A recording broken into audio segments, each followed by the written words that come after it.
देखिए, टॉपिक दिख रहा होगा, internal combustion engine. Internal combustion engine क्या होता है? कंबस्टन कहते हैं, कंबस्शन कहते हैं इसको। कंबस्टन कहते हैं, कंबस्शन कहते हैं, कंबस्टन कहते हैं। तो हम लोग हिंदी मीडियम वाले हैं ना, हम लोग तो साइकिल को कहते हैं भस्ट हो गई साइकिल, बर्स्ट होता है। हम लोग साइकिल के पीछे कैरियर में बैठते हैं, कैरियर होता है, ठीक है। तो हम लोग तो कुछ भी कह सकते हैं, कंबस्टन इंजन कहते हैं। तो कोई इंटरनल कंबस्टन इंजन होता है, एक एक्सटर्नल कंबस्टन इंजन होता है। जैसे हीट इंजन है, तो हम क्या करते हैं, बाहर पानी को गर्म करते हैं, वहाँ हीट जनरेट करते हैं और वहाँ से स्टीम भेजते हैं इंजन के अंदर और इंजन वर्क करता है। तो जो हम हीट करते हैं, जो भी भाप तैयार करते हैं, वो इंजन के बाहर तैयार करते हैं, वो एक्सटर्नल कंबस्टन इंजन होता है। इंटरनल कंबस्टन में क्या होता है कि अंदर ही पेट्रोल जलाया जाएगा, डीजल जलाया जाएगा, ठीक है, और अंदर ही वो वर्किंग पूरी होगी, इसलिए इसको कहा जाता है इंटरनल कंबस्टन इंजन। इसमें 3 प्रकार के इंजन पढ़ाए जाएंगे, ऑटो इंजन, डीजल इंजन और पेट्रोल इंजन। ये ऑटो साइंटिस्ट का नाम था, वो वाला जो ऑटो में बैठते हो ना, 5 रुपये 5 रुपये ऑटो इधर से उधर, वो वाला ऑटो ये नहीं है, ठीक है। पहले इसका प्रैक्टिकली समझ लीजिए काम ये होता करता कैसा है। देखो ध्यान से, एक ये काम कैसे करता है। जैसे वो सरिंज होती है ना, वो सुई लगाने वाली, अब प्रैक्टिकली आपने हम तो लेके नहीं आए, वरना खरीद लाते तो 15 रुपये की थी, कौन 15 रुपये कौन खर्च करे, ठीक है। जैसे सिरिंज होती है ना, तो सिरिंज में कैसे सिरिंज होती है, ऐसे होती है, ये एक होल होता है, उसके अंदर एक सिरिंज आगे पीछे चलती है। तो मान लीजिए ये सिलेंडर है, ये सिलेंडर है, और उस सिलेंडर के अंदर ये जो पिस्टन है वो आगे पीछे वैसे अंदर इसे खींचते हो ना, वो भरने के लिए, वो क्या कुछ भी भरोगे इसमें, पेट्रोल भरने के लिए, ठीक है। तो ये पिस्टन होता है जो आगे पीछे करता है, ठीक है। अब ज़रा समझिएगा, आगे उसके छेद होता है जहाँ से वो दवा निकलती, ठीक है। अब आपने क्या किया, इस पिस्टन को पीछे खींच लिया, तो इसके अंदर भर गया पेट्रोल वेट्रोल जो भी भरना था, ठीक है। फिर इसको आप धीरे धीरे धीरे धीरे पुश करेंगे, प्रेस करेंगे, ठीक है। उसके अंदर क्या भरा हुआ है, दवा, निकल नहीं रही दवा, उसके अंदर भरी हुई है। आपने धीरे धीरे क्या किया है, प्रेस किया है, ठीक है। इसके बाद क्या होगा कि जहाँ पर सुई लगी होती है ना, वहाँ हमारे एक स्पार्क इंजन लगा, एक स्पार्क प्लग लगा होता है, प्लग होता है जो स्पार्क करता है। स्पार्क जैसे लाइटर होता है, वैसे देखा भी प्लग, देखा स्कूटी वगैरह में लगा होता है, स्कूटी मोटरसाइकिल में सब में प्लग लगा होता है, नहीं देखा छोड़ो, लाइटर देखा, वैसे स्पार्क होता है। तो वो वहाँ स्पार्क कर रहा है, और आपने धीरे से उसको प्रेस किया, और अंदर क्या भरा हुआ है, पेट्रोल वगैरह भरा हुआ है। तो एकदम से पेट्रोल जल जाएगा, जल जाएगा तो धुआं खूब कस के उत्पन्न हो जाएगा, हीट खुद उत्पन्न होगी, एनर्जी उत्पन्न होगी, ठीक है।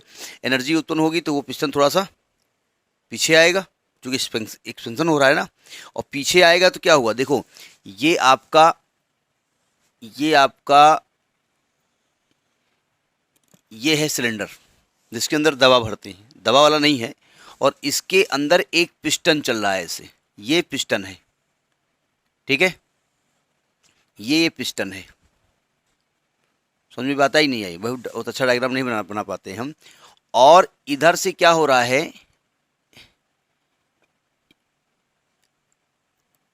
देखिए ये आगे पीछे रोटेट करेगा, ये बीच में फ्री स्पेस है, यहाँ कहीं स्पार्क प्लग लगा हुआ है, यहाँ स्पार्क प्लग लगा हुआ है। वो ऐसे नहीं बनता है, वो कैसे बनाते हैं, हमका एग्जैक्ट थोड़ी बना देंगे, ठीक है।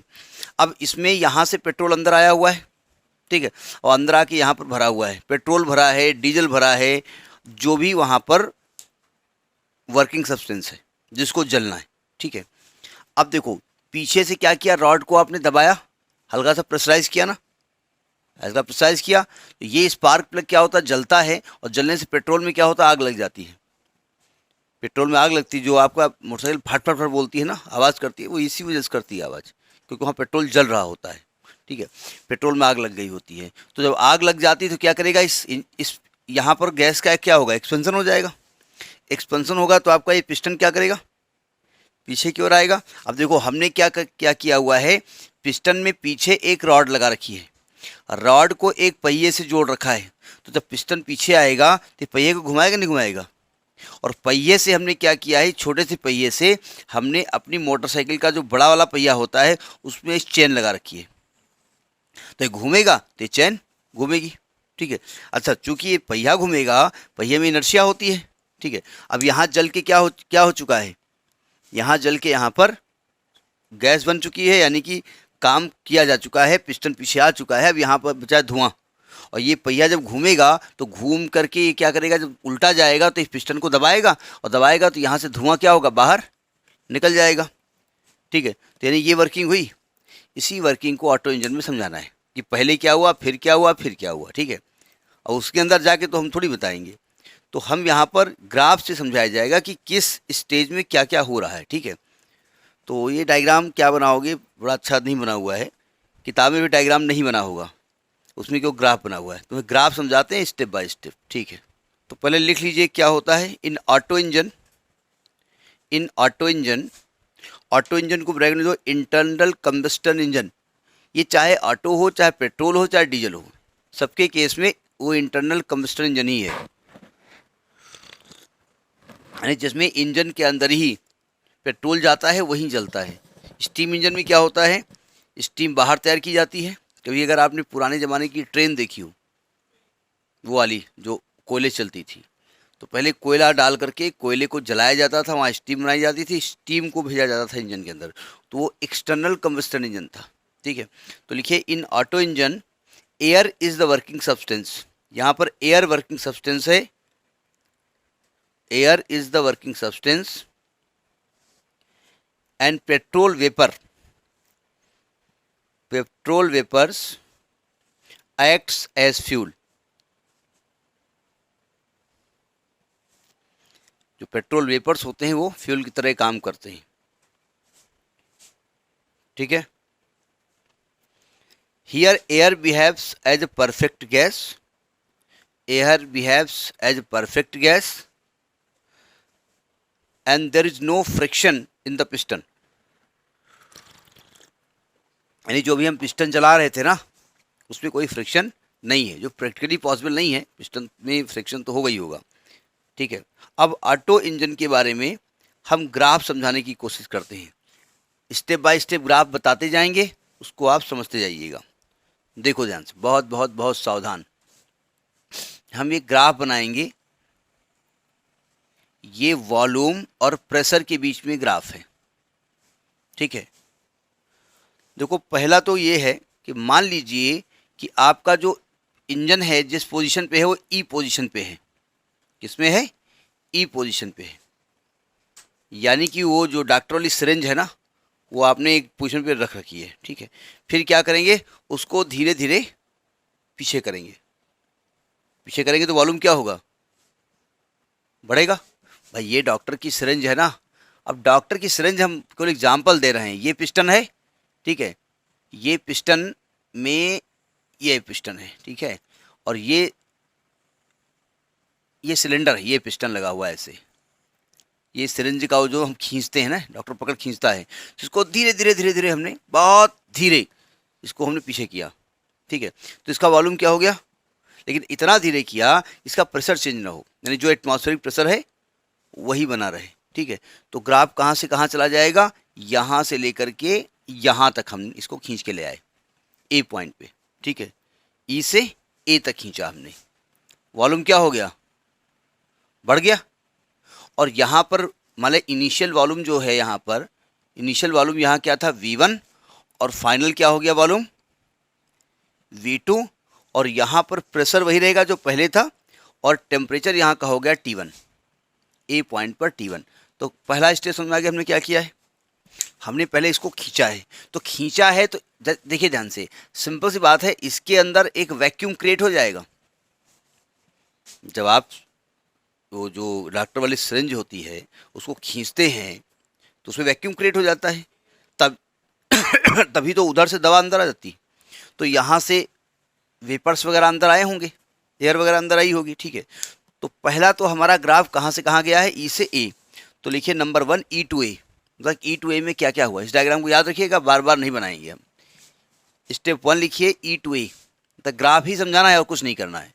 स्टेप 1 लिखिए ई टू ए, ई से ए में क्या हुआ है, लिखिए E to A represents the charging stroke, इसको हम क्या कहते हैं, चार्जिंग स्ट्रोक कहते हैं। स्ट्रोक, स्ट्रोक होता है ना, कभी आपने देखा होगा उसमें 4 स्ट्रोक इंजन कहा जाता है, 4 स्ट्रोक इंजन कहते हैं, सुना है आपने, स्ट्रोक इंजन कहते ही नहीं कहते हैं। तो ये पहला स्ट्रोक है कि वो पिस्टन को पीछे खींच रहे हैं धीरे धीरे आप, ठीक है, यानी ग्राफ कहाँ से वॉल्यूम बढ़ेगा ना, आप प्रैक्टिकली डॉक्टर वाला ही वो समझिएगा कि उसको पीछे खींच रहे हैं तो वॉल्यूम क्या हो रहा है, धीरे धीरे बढ़ रहा है, लेकिन इतना धीरे आप स्लो वर्क कर रहे हैं, ठीक है, कि उसमें प्रेशर चेंज नहीं हो रहा है।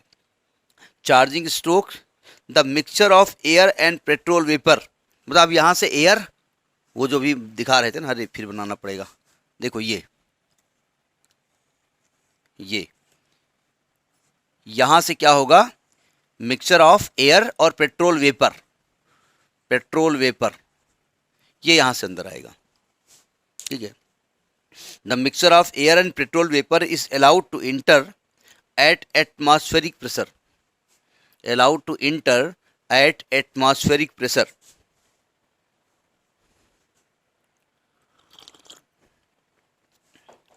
and final volume becomes V2 at temperature T1, final volume becomes V2 at temperature T1।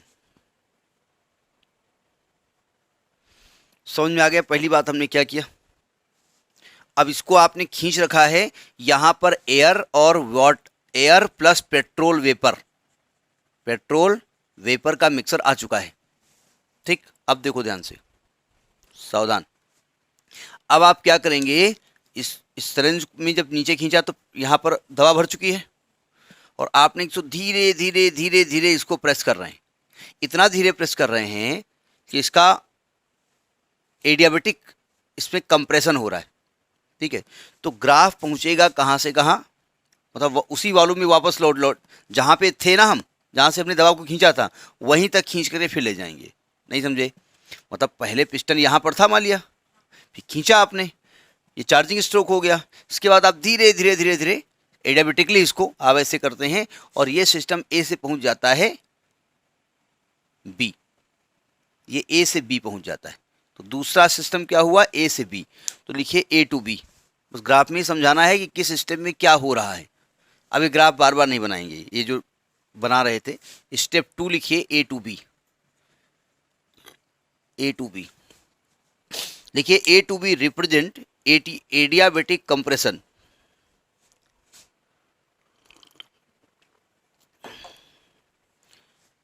दूसरा लीजिए क्वासी स्टैटिक कंप्रेशन, एडियाबेटिक है लेकिन वेरी स्लो है, तो quasi static compression, static compression में क्वासी स्टैटिक हमने क्या कहा था, बहुत बहुत स्लो चेंज, कि सामने वाले को नजर ही ना आवे चेंज हो गया, ठीक है। भाई किसी का बच्चा है उसी के सामने रहता है तो उसको समझ नहीं आता कब दाढ़ी मुच्छें आ गई, नहीं, सब लड़कियों को नहीं आती, अलग की बात है, नहीं समझे। और कोई कोई बाहर से आएगा, अरे दैया या बेटे वो है वाली है जो है छोटी वर है, कहानी होती है की, याद है ना, और घर वालों को क्या लगेगा, समझ में नहीं आएगा ये बड़ी हो गई, ऐसा होता नहीं होता है उन्हें समझ में आ जाता है, बड़े हो गए हम, लेकिन इसको क्वासी स्टैटिक ग्रोथ कहते हैं। तो देखिए क्वासी स्टैटिक या इसेंट्रोपिक कंप्रेशन भी कहते हैं, अगला नाम होता है इसेंट्रोपिक, इसेंट्रोपिक कंप्रेशन। तो ये हुआ compression, the volume changes from V2 to V1, volume changes from V2 to V1, volume V2 से V1 हो गया, and temperature changes from T1 to T2। अब चूंकि अब आप कहेंगे T2 मानना चाहिए था, अब पहले ही माना था तो क्या है T2 मान लें, T2 to T1 to T2, B पे पहुंच गया, यहाँ पर टेम्परेचर कितना हो गया, T2।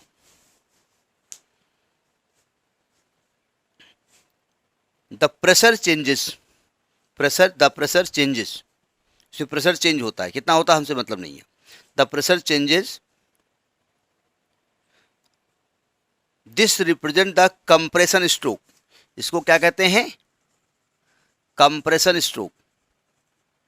जो 4 स्ट्रोक इंजन की हम बात कर रहे हैं ना, उसमें पहला स्ट्रोक क्या था कि हमने सिलेंडर को पीछे की ओर वॉल्यूम बढ़ाया था, उसमें ऊपर से दवा आई थी, दवा मतलब वाटर वेपर और पेट्रोल आया था, ठीक है, एयर आई थी उसमें, ठीक है। और इसके बाद हमने क्या किया, धीरे धीरे धीरे उसको कंप्रेस किया। तो जब उसको दबाओगे तो दवा आगे की ओर बढ़ेगी, नहीं बढ़ेगी। तो वो स्ट्रोक क्या कहलाता है, कंप्रेशन स्ट्रोक। 2 स्ट्रोक हो गए, क्योंकि 4 स्ट्रोक इंजन की हम बात कर रहे हैं। It is called compression stroke. Bracket में लिख करके एक नोट लिख लीजिएगा, ब्रैकेट में एक नोट लिख लीजिएगा। ये नोट किताबों में तो लिखा हुआ है, लेकिन एग्जाम में नहीं भी लिखो तो काम चलेगा।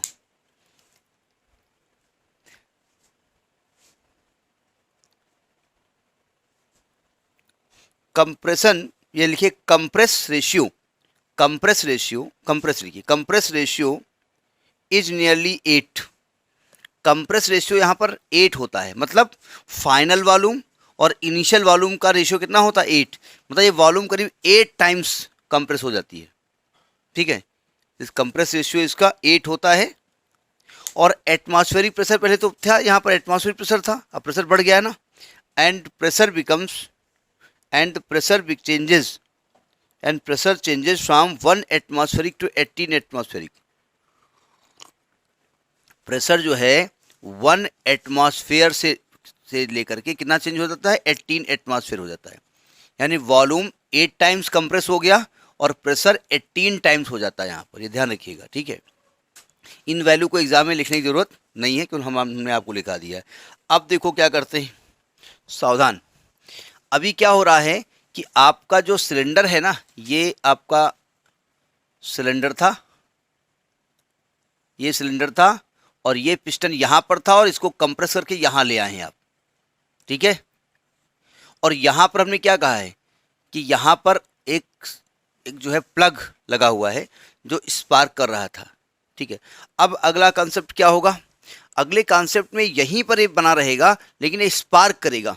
स्पार्क करने से एकदम से वहां पर वो जलेगी आकर के, ठीक है। तो ये ग्राफ पहुंच जाएगा बी से सी। कहां पहुंच जाएगा, बी से सी पहुंच जाएगा। तो थर्ड स्टेप लिखिए, बी से सी क्या हो रहा है। थर्ड स्टेप लिखिए, B to C. Step 3, B to C लिखिए। It represent the ignition stage, ignition, IGNITION, ignition stage. Ignition का मतलब होता है स्पार्क, इसका मतलब होता है चिंगारी, चिंगारी। जैसे आपका लाइटर होता है ना, चिंगारी होती है, ऐसे ही इसमें चिंगारी क्रिएट होता है। ये represent the ignition stage. A spark is produced, a spark is produced, एक स्पार्क प्रोड्यूस होता है। And mixer of air and petrol, and mixer of air and petrol is ignited, मतलब जलने लगता है वो, इज इग्नाइटेड। अब लिखी तो साइंटिफिक लैंग्वेज जाएगी ना, इग्नाइटेड। अब सिंपल सी बात है, प्रेशर बहुत ज़्यादा इंक्रीज हो जाता है। तो लिखिए प्रेशर इंक्रीजेस, प्रेशर इंक्रीजेस। कहाँ पहुंच गए थे प्रेशर में, 18 एटमॉस्फेयर पहुंच गया था ना, 18 एटमॉस्फेयर टू 18 एटमॉस्फेयर, 18 एटमॉस्फेयर था उसमें टू 80 एटमॉस्फेयर तक पहुंच जाता है। इतना टेम्परेचर वहां पर, सॉरी प्रेशर पहुंच जाता है 80 एटमॉस्फेयर। कारण यह ना कि वॉल्यूम चेंज नहीं हो रहा है, वॉल्यूम चेंज या नहीं हो रहा है, लेकिन प्रेशर बहुत ज़्यादा उसमें क्रिएट होता है। And temperature changes from T2 to T3, यहाँ टेम्परेचर T2 से T3 चेंज हो जाता है, ठीक है। अब यहाँ पे क्या करेगा ये सिस्टम, ये Q1 हीट देगा, ये सिस्टम क्या करेगा, हीट देगा ना। And the heat Q1 is given to the system, and heat given Q1 is given to the system. तो ये अगला हो गया जाकर के। अब हीट करेगा तो क्या होगा, सावधान। यहां जब हीट क्रिएट होगी, वॉल्यूम, अच्छा इसका प्रेशर बढ़ा है तो ये वॉल्यूम बढ़ाने की कोशिश करेगा नहीं करेगा, तो वॉल्यूम बढ़ाने की कोशिश करेगा तो क्या होगा, ये बार बार बनाना पड़ रहा है, ठीक है, ये स्टेज थी, ये वॉल्यूम बढ़ाने की कोशिश करेगा तो ये एक्सपेंशन हो जाएगा, इसका क्या हो जाएगा, एक्सपेंशन हो जाएगा। हमने बताया था एक्सपेंशन दौरान क्या होता है, यहाँ पर एक पहिया लगा होता है, ठीक है, और पहिए में एक रॉड लगी होती है। जैसे आपने कपड़े सिलने की मशीन देखी होगी जो पैर से चलती है, देखिए एक रॉड लगी होती है, एक पहिया लगा होता है, तो वो ऐसे ऐसे घुमाता है, वो पहिया ऊपर नीचे, रॉड ऊपर नीचे होती है और रॉड पहिए को घुमाती है। तो ये रॉड जब ये पीछे आएगा तो इस पहिए को घुमाएगा और पहिया रॉड को घुमाएगा, ठीक है। और सॉरी क्या बोल रहा हूँ, इसमें एक रॉड लगा होगा, यहाँ पर एक रॉड लगा होता है, यहाँ एक पहिया होता है, रॉड नीचे आएगा तो पहिए को घुमाएगा और पहिया घुमाएगा तो पहिए पे एक चैन लगा देते हैं और चैन को अपनी साइकिल या अपने मोटरसाइकिल के पिछले पहिए से कनेक्ट कर देते हैं, इसलिए पहिया चलना शुरू हो जाता है, ठीक है। तो तीसरा स्ट्रोक ये है कि ये नीचे आएगा और इसका वॉल्यूम चेंज होगा। तो इसका ग्राफ बना दिया जाए, कहाँ से कहाँ पहुँच जाएंगे, यहाँ पहुँचेंगे, यहाँ पहुँचेंगे, फिर उसी वॉल्यूम पे आ जाएंगे। यदि जहाँ पर ये पिस्टन था, जब हमने गैस वो लिया था ना, मतलब उसको पेट्रोल को सक किया था हमने, पीछे खींचा था, वहीं पहुँच गए, सी से डी पहुँच गए, ठीक है। तो अगला ग्राफ में पॉइंट लिखिए C to D, C to D, step 4 लिखिए सी टू डी। स्टेप 4 में आता है C to D, C to D. तो लिखिए सी टू डी में लिखिए it represent working stroke, it represent working stroke. Working अभी बताया हमने, वो पहिया घुमा, वो रॉड को घुमा रहा है, रॉड पहिए घुमा रही है, working stroke. And gas expand adiabatically, and gas expends adiabatically.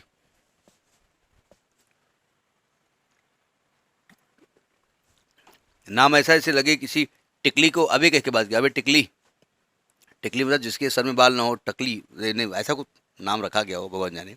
Adiabatically and engine works, and engine works. अच्छा, प्रेशर क्या होता है, इंक्रीज हो रहा है डिक्रीज हो रहा है, प्रेशर डिक्रीज हो रहा है और वॉल्यूम फिर वहीं पहुंच गया जहां पर वो पिस्टन था, यानी जहां पर हमने खींच करके पेट्रोल भरा था, वेपर वाटर, पेट्रोल वेपर और एयर, वहीं पर हम पहुंच गए, ठीक है। तो लिखिए gas expand adiabatically and engine works, pressure and temperature decreases, pressure and temperature decreases, temperature decreases, the volume reaches from V1 to V2, volume reaches from V1 to V2 and temperature from T3 to T4, temperature from T3 to T4। अच्छा देखो ध्यान से, ये जो compression हुआ था ये भी एडियाबेटिक है और जो एक्सपेंशन होगा ये भी कैसा है, एडियाबेटिक है। ये अगला हो गया। अब क्या करेंगे आगे,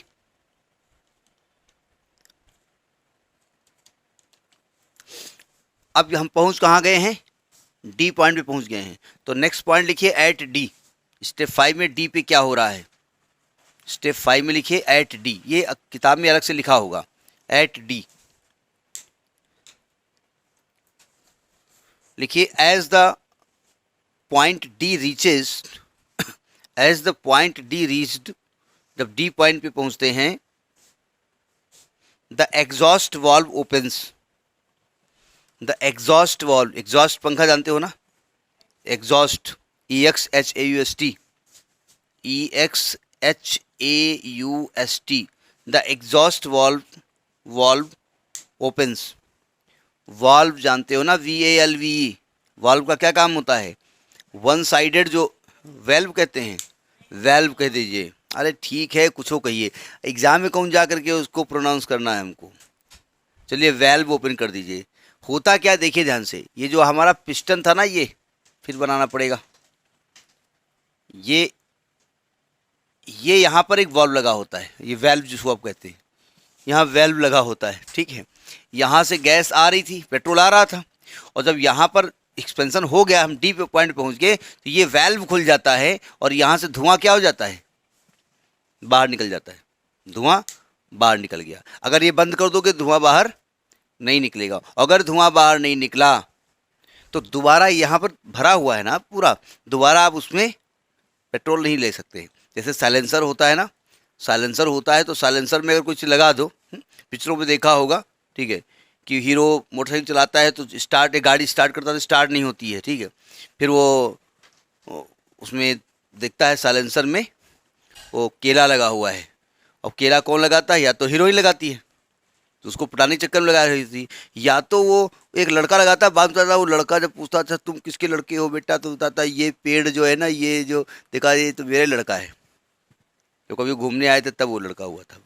देखा पिक्चर कभी आपने? नहीं देखा? तो क्या वो चीज़ ये बताता है कि ये वॉल्व बंद हो चुका है, अगर ये वॉल्व बंद होगा तो मोटरसाइकिल स्टार्ट नहीं होगी, ठीक है। अब क्या हुआ, डी से ए हम पहुंच गए। नेक्स्ट लिखिए step D to A.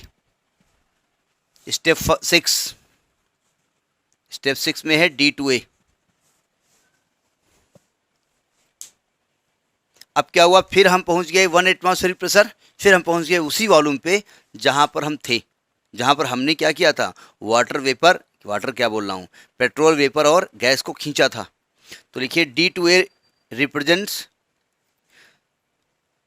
it represent the change of pressure to 1 atmosphere, the change of pressure to 1 atmosphere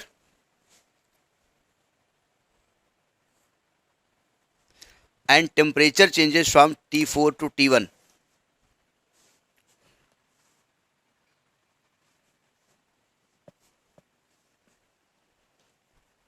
अब देखिए आपका पिस्टन यहां पहुंच चुका था, यहां पहुंच चुका था ना डी पे, तो क्या यहां पर जो गैस भरी है उसको धक्का आपने मारा? अभी नहीं मारा ना, तो उसके लिए क्या करना पड़ेगा, इसको थोड़ा सा अंदर धक्का मारना पड़ेगा ना। धक्का मारेंगे तो ये जो गैस भरी है, जो धुआं भरा है वो बाहर निकल जाएगा। तो हम कहाँ से कहाँ जाएंगे, ई से ए। तो स्टेप 6-7 लिखिए, E to A, E to ए। तो लिखिए it represent the exhaust stroke. Exhaust मतलब वाल्व खुला है लेकिन वाल्व से धुआं बाहर निकले कैसे, उसको पीछे धक्का मारना पड़ेगा ना। It represent the exhaust stroke.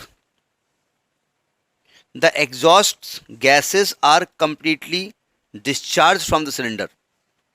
अब डिस्चार्ज हुए कहाँ चली जाएंगी, एटमॉस्फेयर में।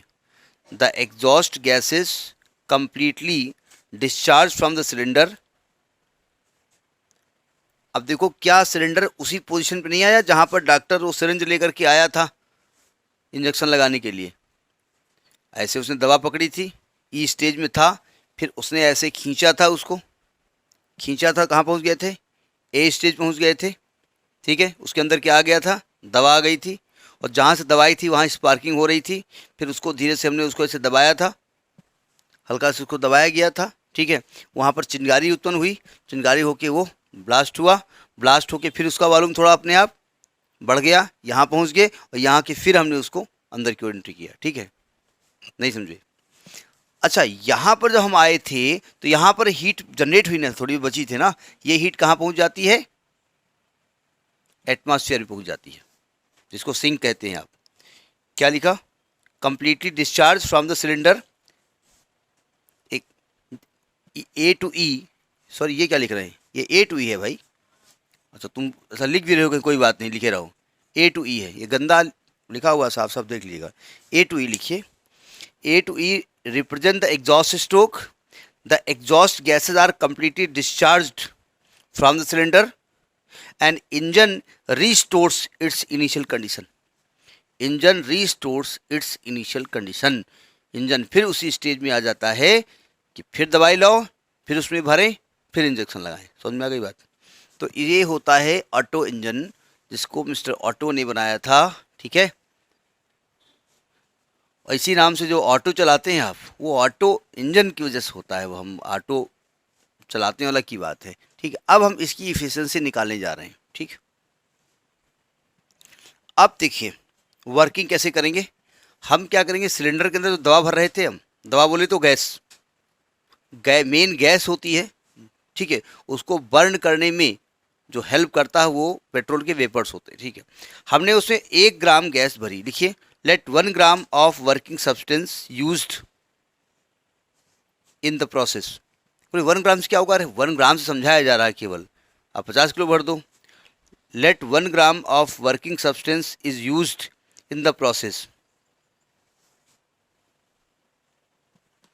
अब देखो B से C में क्या होता है, हीट एब्जॉर्ब हो रही है ना, B से C में क्या हो रहा है, हीट एब्जॉर्ब हो रही है, तो the quantity of heat absorbed, क्योंकि इफिशियंसी का फॉर्मूला क्या होता है, 1 माइनस Q2 अपान Q1 होता है ना, ईटा बराबर Q1 है जो सोर्स से वर्किंग सब्सटेंस हीट को एब्जॉर्ब करता है, और Q2 है जो सिंक में ट्रांसफर करता है, यही होता है ना, तो हमको निकालना पड़ेगा ना, तो the quantity of heat absorbed कहाँ से कहाँ तक, फ्रॉम B टू C, इसको हमने क्या माना है, Q1। देखो यहाँ पर टेम्परेचर चेंज हो रहा है ना, लेकिन वॉल्यूम चेंज नहीं हो रहा है, ठीक है, तो यहाँ फॉर्मूला क्या लगेगा, MC डेल्टा टी, क्या लगेगा, MC डेल्टा टी लगेगा, एब्सोल्यूट लिख दो, तो M यहाँ 1 ग्राम है, C क्या लिखेंगे यहाँ पर, वॉल्यूम कांस्टेंट है ना, तो C क्या लिखा जाएगा, CV, और इंटू डेल्टा टी कितना है, डेल्टा टी लिख दो, या डेल्टा टी की वैल्यू यहाँ पर मालूम है, T3 माइनस T2, तो ये आपका Q1 हो गया, इतनी हीट उसने एब्जॉर्ब की, ठीक है। अब D से A में क्या हो रहा था, यहाँ काम कर चुका है ना वो, D से A में क्या हो रहा है, हीट को रिजेक्ट कर रहा है, तो लिखिए the quantity of heat rejected या released, the quantity of heat rejected, the quantity of heat rejected कहो या रिलीज्ड कहो, कहाँ से कहाँ तक, फ्रॉम D टू A, तो इसको हमने Q2 मान लिया, तो 1 M हो गया C1, C हो गया CV, और डेल्टा टी कितना हो जाएगा, T1 माइनस T4। तो जो हम बात इफिशियंसी की करेंगे, इफिशियंसी, अब हम एक्चुअली ये डायग्राम रब नहीं कर सकते, डायग्राम हमारे काम की चीज़ है, हम इसी में रब करते करते काम कर निकालेंगे, तो द लिखिए the efficiency eta is equal to क्या होता है, 1 माइनस Q2 अपान Q1 होता है। अब बताइए जब अगर Q2 अपान Q1 करोगे तो 1 माइनस, तो जब अपान करोगे तो ये एक CV कैंसिल हो जाएगा ना, तो क्या ये T1 माइनस T4 अपान T3 माइनस T2 नहीं आ जाएगा, T1 माइनस T4 अपान T3 माइनस T2, ठीक है, इसको इक्वेशन नंबर 1 डाल दो, ठीक है। क्या आपको दिख रहा है कि टेम्परेचर पे ही पूरी की पूरी इफिशियंसी डिपेंड कर रही है, यानी हम कह सकते हैं कि इस इंजन की इफिशियंसी किस पर डिपेंड करती है, टेम्परेचर पर डिपेंड करती है, ठीक है। अब हम जरा, अच्छा वॉल्यूम भी तो चेंज हो रहा है, अब इसका फॉर्मूला चेंज करने की कोशिश करेंगे, तो लिखिए, देखिए जब A से B तक सिस्टम गया था तो वॉल्यूम V2 से V1 गया था, V2 पे टेम्परेचर कितना था, T1, और B पे टेम्परेचर कितना था, T2, तो हम कहेंगे कि हम एक्चुअली करना क्या चाहते हैं, हम इस टेम्परेचर को वॉल्यूम में चेंज करना चाहते हैं, कि अगर वॉल्यूम भी तो चेंज हो रहा है ना, तो अगर फॉर्मूला वॉल्यूम के टर्म में हो तो क्या करेंगे, तो आप देख रहे हैं कि A से B तक एडियाबेटिक चेंज हो रहा है ना, तो लिखिएगा फॉर एडियाबेटिक प्रोसेस लिख दो, फॉर एडियाबेटिक प्रोसेस कहाँ से कहाँ तक, from A to B, A से B तक जो एडियाबेटिक प्रोसेस हुआ है उसमें टेम्परेचर चेंज हुआ है और वॉल्यूम चेंज हुआ है, तो टेम्परेचर और वॉल्यूम अगर चेंज है तो एडियाबेटिक इक्वेशन ऑफ स्टेट बताई गई थी आपको, एडियाबेटिक इक्वेशन ऑफ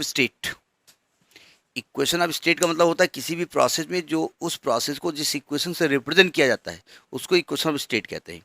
तो जरा एडियाबेटिक इक्वेशन ऑफ स्टेट बताइए, क्या बताई गई थी, बोले बताई गई थी, याद किए याद हो कि पाइसन्स लॉ बताया गया, PV power gamma is equal to constant, याद है ना, लेकिन प्रॉब्लम ये है ना, प्रेशर को मैंने यहाँ पर मार्क नहीं किया, यहाँ तो मार्क है लेकिन P1 P2 माना नहीं है, हम केवल टेम्परेचर और वॉल्यूम की बात कर रहे हैं, तो हमने प्रेशर वॉल्यूम के टर्म में भी बताया था, टेम्परेचर वॉल्यूम की टर्म में बताया था, और प्रेशर टेम्परेचर की टर्म में भी बताया था। तो ये था T1 V1 की power gamma minus one is equal to T2 V2 to power gamma minus one. याद आया? तो ये लगा दो यहाँ पर। T1 जब लिखेंगे तो हाँ वॉल्यूम V2 है, एक्चुअली में T1 जगह V1 होना चाहिए, लेकिन अब है तो क्या किया जाए। तो T1 V2 to power gamma minus one is equal to T2 V1 to power gamma minus one. ठीक है, ये क्वेश्चन नंबर 1 हो गया। 2 हो गया, 1 तो यहाँ पर पड़ा हुआ है ना, ये क्वेश्चन 2 हो गया। अब जरा देखिए ध्यान से, C से D तक भी तो एडियाबेटिक चेंज हुआ है। फॉर एडियाबेटिक प्रोसेस, अब आप कहीं करना क्या चाहते हो? आप, हम टेम्परेचर को वॉल्यूम के टर्म में लिखना चाहते हैं और कुछ नहीं करना चाहते हैं। फॉर एडियाबेटिक प्रोसेस कहां से कहां तक? From C to D। तो इनिशियल टेम्परेचर T3 है, वॉल्यूम V1 है, यहाँ T4 है, वॉल्यूम V2 है। तो क्या हम T3V1 की power gamma minus one is equal to T4V2 to power gamma minus one कर सकते हैं? अब ऐसा ही करिए कि हमको एक कैलकुलेशन करना है, थोड़ा दिमाग लगाइएगा, सावधान। देखो T1 माइनस T4 चाहिए ना, तो और यहाँ पर भी V2, यहाँ पर भी V2 है, तो इसको उल्टा लिख दो। इसको उल्टा लिख ही दो ना, क्या दिक्कत है। पहले लिख दो T4, यहाँ V2 कर दो, और यहाँ पर T3, यहाँ V1 कर दो। अच्छा, अगर मैं इक्वेशन 2 और 3 को माइनस कर दूं तो T1 माइनस T4 आ जाएगा, और T2 माइनस T3 आएगा। तो आएगा, कोई बात नहीं। तो सब्ट्रैक्टिंग कर दो, सब्ट्रैक्टिंग इक्वेशन 2 एंड 3। अब इस डायग्राम का काम फिलहाल हमारे पास खत्म हो गया है। ठीक है, तो डायग्राम को यहाँ से हटा दो। एक मिनट, जरा माइनस की गलती कहीं हो रही क्या? T1 T2 यहाँ पर आया हुआ है, T1 T2 आया हुआ है। नहीं, वहाँ चेंज हो जाए, कोई दिक्कत नहीं। और T4 T3 आया है।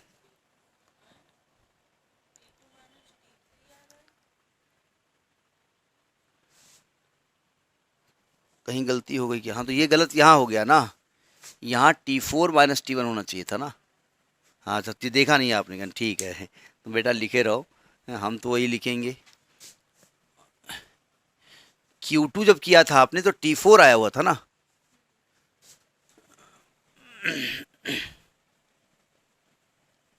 अब दोनों को सब्ट्रैक्ट कर दो।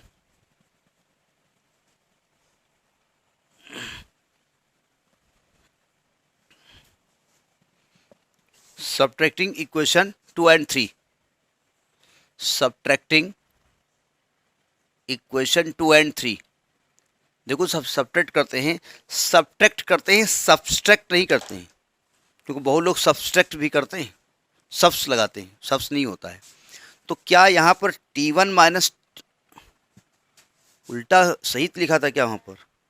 हैं क्या? अरे रुको भाई, Q2 क्या निकला था? Q2 क्या निकला था? Q2 था C4 T4 माइनस T1, ये सही है। और Q1 क्या निकला था? Q1 निकला था T3 माइनस T2, ये भी सही है। नहीं, उल्टा थोड़ी है, जो है वो अब लिखोगे। T4 T1 V2 आया हुआ है, T1 V2 है और T2 V1 है, ठीक है। और T4 V2 है और T3 V1 है, ठीक है। दोनों को सब्ट्रैक्ट करो, जो है वो है, कोई दिक्कत नहीं, आप सब्ट्रैक्ट करिए। तो जब इसको सब्ट्रैक्ट करेंगे तो क्या आएगा? तो इसको उल्टा कर देंगे ना, क्या दिक्कत आएगी? इसमें से माइनस कर देंगे ना। इक्वेशन हमने तो ये कहा कि 2 एंड 3 को माइनस करिए, तो जब पहले इसको लिख दो तो क्या आएगा? ये आएगा T4 माइनस T1 V2 की power gamma minus one is equal to T3 minus T2 V1 to power. अब आप कहेंगे हम सीधा ही माइनस कर दें, तो सीधा करोगे तो यहाँ T1 माइनस T4 आएगा, यहाँ T2 माइनस T3 आएगा, माइनस कॉमन ले लोगे तब आ जाएगा। अब देखो हमको ये लाना है ना, तो T2 माइनस T1 अपान T3 माइनस T2 को V1 की power gamma minus one upon V2 to power ले सकते हैं, रख दो यहाँ पर। सो बाई इक्वेशन 1 इफिशिएंसी का फॉर्मूला क्या निकलेगा? 1 minus V1 upon we T4 है, V1 upon V2 to power gamma minus 1, ये आपका हो गया।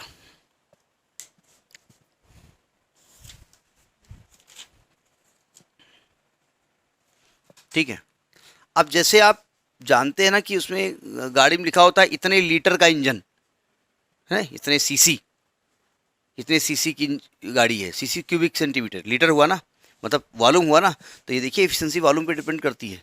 ठीक है, जितना V2 बड़ा होगा फाइनल वॉल्यूम, V2 एक्सपेंड होकर जो वॉल्यूम आया है, जितना V2 बड़ा होगा उतनी ये वैल्यू छोटी हो जाएगी। डिनोमिनेटर है ना, जितनी वैल्यू छोटी हो जाएगी उतनी ही छोटी वैल्यू 1 में माइनस करोगे तो वैल्यू बड़ी हो जाएगी, यानी इफिशिएंसी ज़्यादा होगी। ज़्यादा लीटर का इंजन है मतलब ज़्यादा उसका एक्सपेंशन हो सकता है, V2 ज़्यादा होगा, V2 ज़्यादा होगा तो ये वैल्यू छोटी होती जाएगी। 1 में माइनस करने वाली संख्या छोटी करते जा रहे हो तो अल्टीमेटली रिजल्ट आपको ज़्यादा मिलेगा। नहीं समझे? 1 में माइनस करने वाली संख्या को अगर छोटा कर दोगे, आपने 1 में माइनस किया बड़ी संख्या को, तो नहीं, बात बड़ी का मतलब 1 से बड़ी नहीं, बड़ी का मतलब ये आप 0.1 हो गया, 0.2 हो गया, 0.3 हो गया, 0.4 हो गया। अब अगर ये वैल्यू आप माइनस कर रहे हो और एक वैल्यू ये वैल्यू माइनस कर रहे हो, तो छोटी वैल्यू माइनस करोगे तो ये वैल्यू ज़्यादा आएगी ना, तो इफिशियंसी ज़्यादा होगी। तो ज़्यादा लीटर का इंजन, ज़्यादा सीसी का इंजन मतलब ज़्यादा उसकी इफिशियंसी। ठीक है, अब इसमें एक फार्मूला और आता है, eta is equal to 1 minus, इसको ऊपर नीचे V1 से डिवाइड कर दो तो आएगा 1 अपान V2 अपान V1 की पावर गामा माइनस 1, इसको रो लिखा जाता है, 1 माइनस 1 अपान रो की पावर गामा माइनस 1, ये ईटा होता है। नोट करिए इसको। रो को कहा जाता है एडियाबेटिक कंप्रेशन रेशियो, रो को कहते हैं हम एडियाबेटिक कंप्रेशन रेशियो। जो रो है, जिसको क्या V2 अपान V1 कह रहे थे, इसको कहते हैं एडियाबेटिक कंप्रेशन रेशियो। तो ये है ऑटो इंजन का कंसेप्ट। लगभग ऐसा ही पेट्रोल इंजन का होगा, थोड़ा सा अंतर होगा उसमें। ठीक है, कि इफिशियंसी कैसे टेम्परेचर पे डिपेंड करती है और कैसे वॉल्यूम पे डिपेंड करती है। ठीक है, तो इंपॉर्टेंट टॉपिक है, ध्यान रखिएगा। मतलब एक ऑटो डीजल और पेट्रोल में से एक तो आता ही आता है। ठीक, पहले ये नहीं था, ऑटो इंजन नहीं था, अभी बाद में ये शामिल किया गया। अभी जो आपके न्यू एजुकेशन पॉलिसी है उसमें शामिल किया गया। ठीक।